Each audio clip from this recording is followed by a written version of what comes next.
Ya. Yu Chen berteriak murni karena marah.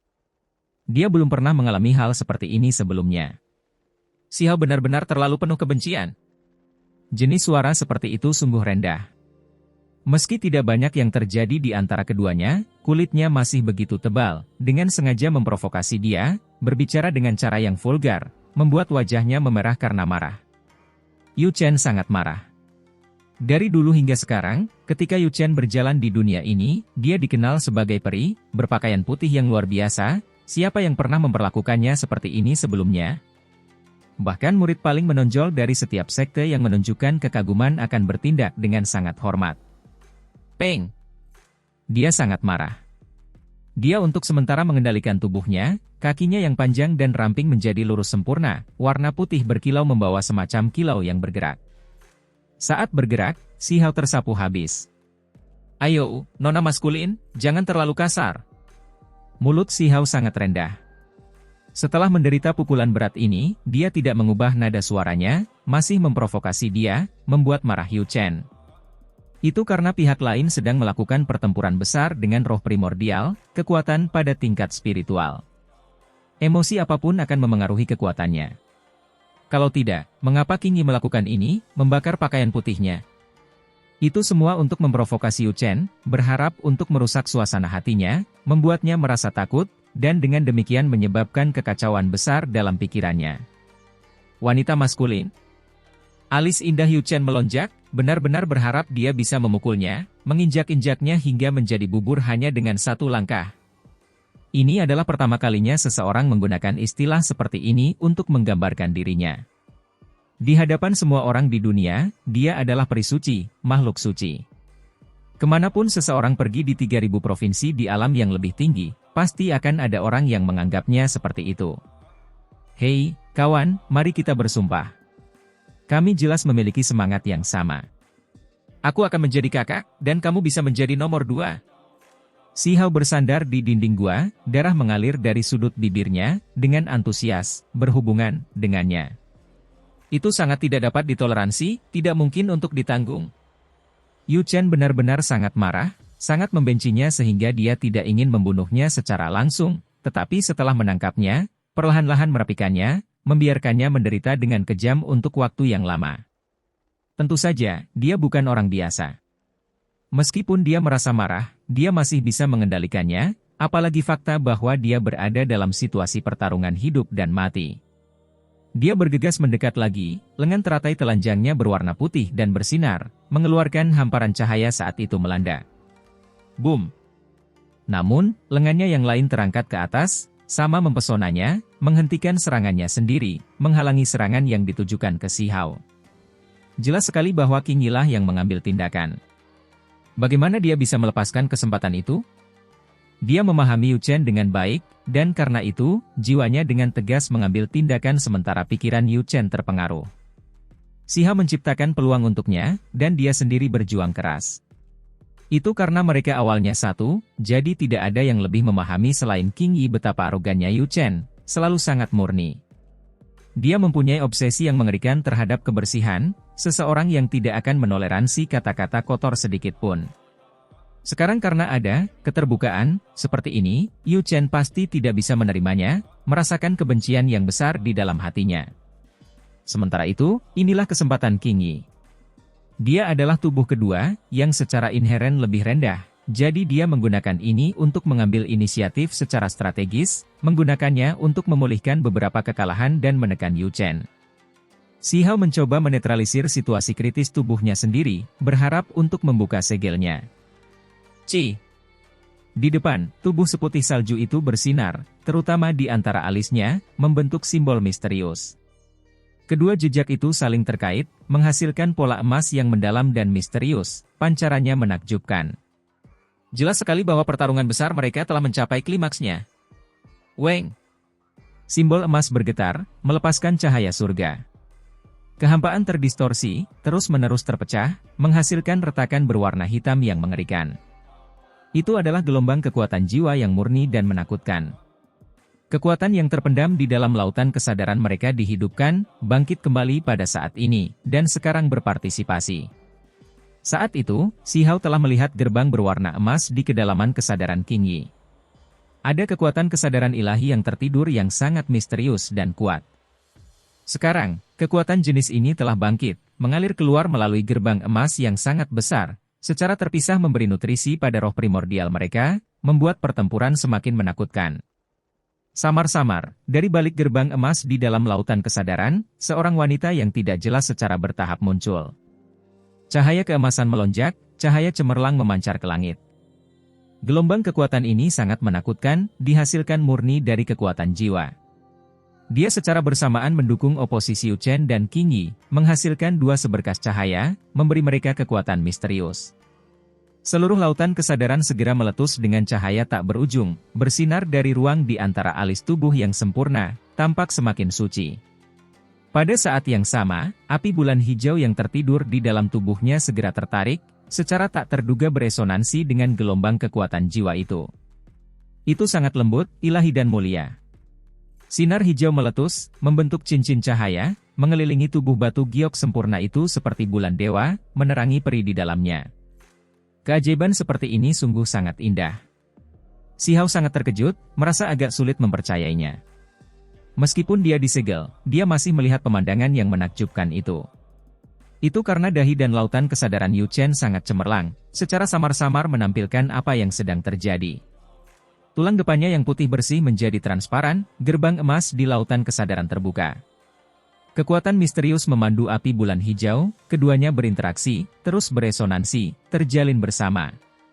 Sejak zaman kuno, hanya sedikit orang yang cukup beruntung untuk mendapatkan api kuno tak tertanding yang tertinggal setelah makhluk abadi sejati jatuh, dan bahkan kemudian, mereka hanya menggunakannya untuk menerobos, memasuki alam api ilahi. Nyala api itu sendiri akan padam setelahnya. Namun, King Yi sangat istimewa. Api bulan hijau tidak meninggalkannya, terus mengikutinya. Sekarang, perubahan seperti ini bahkan terjadi. Nyala api ini sepertinya sangat dekat dengannya, tinggal bersamanya, dan sekarang, bahkan beresonansi dengan kecantikan tidur di balik gerbang emas di lautan kesadarannya, menghasilkan pemandangan ajaib ini. Tentu saja, justru karena itulah Yu Chen dikelilingi, juga diakui, menerima makanan, memperoleh manfaat yang luar biasa. Itu karena api bulan hijau mengakui kekuatan jiwa. Karena King Yi dan Yu Chen berasal dari sumber yang sama, mereka berdua dipelihara oleh hujan cahaya misterius yang disebarkan oleh bulan dewa hijau. Apakah akan berubah? Si Hao terkejut. Saat ini, tidak lagi menjadi masalah penggabungan keduanya. Kekuatan jiwa di kedalaman kesadaran mereka bangkit kembali, bergabung. Sementara itu, benih abadi yang ditinggalkan peri King Yu dari era besar terakhir juga bergerak, bergabung. Tidak ada yang tahu apa yang akan terjadi. King Yu, King Yi, Yu Chen, wanita yang tidur di balik gerbang emas, mungkinkah memang ada jejak reinkarnasi? Si Hao mengerutkan kening. Dia tidak percaya pada reinkarnasi, tapi dia merasa mungkin seseorang benar-benar bisa meninggalkan semacam metode kebangkitan yang menakjubkan. Ketika dia memikirkan hal ini, dia menggigil kedinginan. Hei, wanita maskulin, hubungan seperti apa yang kamu miliki dengan Immortal King Yu yang luar biasa dari era besar terakhir? Jangan bilang kalau kamu adalah budaknya. Si Hao sengaja mengejek, sekali lagi mencoba memprovokasi Yu Chen. Wanita maskulin, Yu Chen menggertakkan giginya. Kecantikannya tak tertandingi, dikenal cukup cantik hingga merobohkan dunia. Tidak mungkin dia digambarkan dengan dua kata itu. Meskipun dia tahu bahwa pihak lain jelas-jelas berusaha membuatnya marah, dia tetap tidak bisa menerimanya. Dengan suara peng, dia mengambil tindakan lagi, membuat Si Hao terbang, menabrak dinding batu. King Yi secara alami mencoba menghentikannya, menetralkan sebagian besar kekuatannya. Meskipun demikian, Si Hao masih meringis kesakitan, menahan kekuatan yang sangat besar dan menakutkan. Jika itu adalah ahli alam api ilahi lainnya, mereka pasti akan berubah menjadi pasta berdarah. Dagingnya tidak ada bandingannya. Dia mengalami kesengsaraan surgawi dan bahkan mengembangkan seutas energi abadi. Itu sebabnya meski sudah lama mengalami luka serius, ia tetap tidak hancur seketika. Weng! Kekosongan itu bergetar ringan, bergetar hebat. Setelah diperiksa lebih dekat, seseorang akan menemukan bahwa jejak di antara alis Yu Chen menjadi semakin lembut dan suci, membuatnya tampak seperti Dewi Bulan. Ini adalah, pikiran Si Hao sangat terguncang. Qing Yi dan Yu Chen sedang bertarung sengit di antara alis mereka. Kekuatan jiwa bergabung, wanita misterius di balik gerbang emas besar di lautan kesadaran bangkit kembali.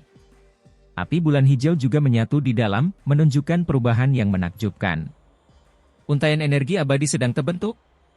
Api bulan hijau, itu adalah kekuatan Qing Yu. Si Hao menghirup udara dingin. Cahaya bulan hijau itulah yang beresonansi dengan mereka, menghasilkan energi abadi. Bagaimana ini bisa terjadi? Itu membuatnya terguncang. Di masa lalu, dia belum pernah mendengar tentang api kuno yang membantu seseorang mengembangkan energi abadi. Pada akhirnya, mereka akan memilih untuk pergi, tidak pernah tinggal lebih lama lagi. Meskipun semua orang tahu bahwa api sejati yang ditinggalkan dari abadi adalah benih abadi, sesuatu yang tersisa dari keabadian sejati yang tak tertandingi di masa lalu, harta abadi yang tak ternilai harganya yang sulit ditemukan di seluruh dunia, tidak ada yang bisa menggunakannya. Dan sekarang, nyala api ini, benih abadi yang ditinggalkan oleh peri yang paling dikenal luas dari era besar terakhir, secara tak terduga mengambil inisiatif untuk membantu Yu Chen dan Qing Yi berubah, ini tidak terbayangkan. Hal yang paling mengejutkan adalah bulan hijau dan kekuatan jiwa mereka berdenyut dengan ritme yang sama, sangat harmonis tanpa sedikit pun kelesuan, menyatu seolah-olah memang seharusnya begitu. Untaian energi abadi itu menjadi semakin nyata, perlahan-lahan muncul. Warnanya seputih salju dan misterius, menghasilkan energi dao abadi yang menakjubkan. Seperti ini, langkahnya sudah diambil? Si Hao tercengang. Di antara alis Qing Yi dan Yu Chen, kekuatan jiwa sangat mencengangkan, jauh melampaui semua alam kultivasi yang sama. Kekuatan semacam itu melonjak seperti lautan emas, sangat besar dan kuat. Bulan hijau itu kabur, menyebarkan cahaya bulan, membuat tubuh seputih salju yang tak tertandingi itu semakin suci, dan juga sangat mengharukan, indah sampai-sampai orang bahkan tidak bisa mendeskripsikannya dengan tepat. Rambut hitam halus Yu Chen dan Qing Yi menari-nari, penampilan mereka luar biasa, mata indah mengandung energi spiritual, tubuh putih bersih dan halus, pinggang kecil, kaki panjang dan ramping. Ini adalah pemandangan yang benar-benar mengharukan. Peri yang luar biasa melepaskan pancaran dao abadi, auranya menakjubkan. Untaian energi abadi itu menjadi semakin padat, benar-benar muncul. Bulan hijau sangat cemerlang saat melayang di atas, menyelimuti tubuh indah ini, menyebarkan cahaya bulan. Si Hao terkejut. Pihak lain mengembangkan energi abadi. Bulan hijau itu terlalu menakjubkan. Pada saat ini, pertarungan sengit Qing Yi dan Yu Chen juga mencapai titik akhir. Pemenangnya, yang akan mengambil alih komando, akan sepenuhnya menghapus keberadaan pihak lain. Qing Yi, kamu bukan lawanku. Saya adalah tubuh utama, teriak Yu Chen. Segalanya tidak terlihat bagus, inilah yang dipikirkan Si Hao, merasa terkejut. Jika Qing Yi kalah, akhir hidupnya pasti akan menyedihkan. Dia segera berteriak, "Hei, wanita maskulin, datanglah padaku." Peng! Bulan hijau itu benar-benar turun, menghantam tubuhnya. "Ayo, nona penyuka, mohon lebih lembut." Dia menangis kesakitan. Pada saat yang sama, pakaian di tubuhnya terbakar, dan segera menjadi seperti peri di sisinya, tanpa pakaian 1 inci pun. Tubuhnya yang kuat benar-benar terekspos. "Apa yang sedang Anda coba lakukan? Aku tidak akan menyerah." Si Hao berteriak, jelas-jelas mencoba memprovokasi dan menghasut Yu Chen. "Aku akan membakarmu menjadi abu," teriak Yu Chen. Bulan hijau meredup ke bawah, cahaya bulan berubah menjadi api yang bisa membakar segalanya. Namun, saat ini, bagian dalam tubuh Si Hao juga bersinar. Api misterius itu akhirnya muncul kembali, memaksa kembali cahaya bulan hijau, sangat mengkhawatirkan Yu Chen. Qing Yi memanfaatkan kesempatan itu untuk menyerang dengan ganas. Yu Chen memblokirnya dengan susah payah. Peng! Keduanya terjerat bersama, tubuh abadi mereka yang seperti gading mendarat di tubuh Si Hao. Saat ini, tak satu pun dari mereka mengenakan pakaian, jadi ini benar-benar kontak intim. Ah, itu sangat menyakitkan. "Nona Buff, kenapa kamu begitu berat? Kamu menghancurkanku sampai mati." Saat ini, Yu Chen dan Qing Yi berada di titik paling kritis. Meskipun dia marah, dia tetap mengabaikannya. Dia akan menangkap King Yi sekaligus. Peng! Tiba-tiba, lengan batu giok melingkari Si Hao, bergerak di sekitar lehernya, melakukan kontak erat. Ah, Yu Chen, apa yang kamu lakukan? Aku dengan tegas menolak, cepat lepaskan aku. Si Hao berteriak keras. Lengan halus Yu Chen yang seperti batu giok akan menjadi bengkok karena marah, merasakan rasa malu dan terhina yang tiada tara. Dia berteriak, King Yi, kamu, apa yang kamu lakukan? Si Hao berteriak keras, omong kosong, Yu Chen, kamu bisa melupakan mencoba berbohong melalui ini. Itu jelas kamu. Aku dan King Yi sudah lama menjadi suami istri. Kamu terlalu bejat, sebenarnya ingin memperkosaku. Wanita penggemar, lepaskan aku. Omong kosong. Yu Chen berteriak, menggunakan jiwanya untuk menyerang King Yi sambil memarahi, King Yi, kamu gila. Kamu sedang bermain api. Yu Chen, wanita penyuka, aku salah mengira tentangmu. Sebenarnya mencoba saya lebih baik mati daripada menyerah. Si Hao berteriak. Yu Chen hampir menjadi gila. Saat bertarung dalam pertempuran besar, dia harus menahan suara tak tahu malu itu. Apa yang membuatnya merasa paling buruk adalah dia tidak punya cara untuk menghilangkan api pihak lain, jadi itu benar-benar memaksa kembali sinar bulan hijau. Peng! Si Hao terjatuh, menderita pukulan berat. Namun, tubuh itu juga menekan ke bawah. Meskipun dia hanya bisa bergerak sedikit, dia tidak melepaskan kesempatan ini. Dia menghadapi tubuh seputih salju dan berkilau yang menekannya, membuka mulutnya dan menggigit. Selain itu, dia bergumam dengan ambigu, aku tidak akan tunduk padamu. King Yi, kamu berani bertindak gila, kita berdua akan dihancurkan tanpa pandang bulu. Yu Chen berteriak. Perasaan yang disalurkan dari tubuhnya membuatnya merasa seperti akan gila. Namun, King Yi tetap bergeming. Demi mengalahkannya agar dia tidak terhapus oleh tubuh utama superior bawaannya, dia melakukan semua yang dia bisa untuk melawan. Segera setelah itu, Si Hao tercengang. Yu Chen juga tercengang. Dia berjuang, mengeluarkan teriakan alam. King Yi, kamu gila. Kamu sedang bermain api.